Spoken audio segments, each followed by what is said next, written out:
Gate লাগিয়ে আসছিল, এসে আমাকে বলছে আম্মা একটা বয়স্ক লোক মরে আছে। আমি তাড়াতাড়ি করে যেয়ে দেখছি যে ভাবছি নিশা খক্কা আছে, তো দেখি না খো আমার কাকা শাশুড়ি আছে একটা, ওকে দেখি না। তো আমার পাশের বাড়ি থেকে কাকা শ্বশুর গেল, যে মুখটাকে তুলে দেখছে, বলছে আমাদের তো ছবি তোলা আছে।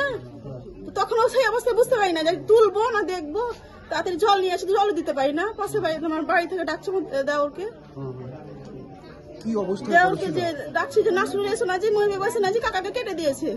এখান থেকে বলে গেল, কাকা শ্বশুরা গেল, আমি বলছি যে কেটে দিয়েছে কাকাকে, মানে কে কেটে দেখিনি তো, দেওরকে বলছি যে কাকাকে কেটে দিয়েছে এসো, মানে কথাও সেই সময় তো বলতে পারি না। দেখছি যে এগুলাতে রক্ত, পুরো শরীরে রক্ত, এইটা কাটা আছে, সঠিকভাবে বুঝতে পারি না কোন জায়গাটা কেটেছে, এখান থেকে আছে, এখান থেকে কেটে রেখেছে। কি মনে হচ্ছে যে কেউ হাসা দিয়ে মেরেছিল?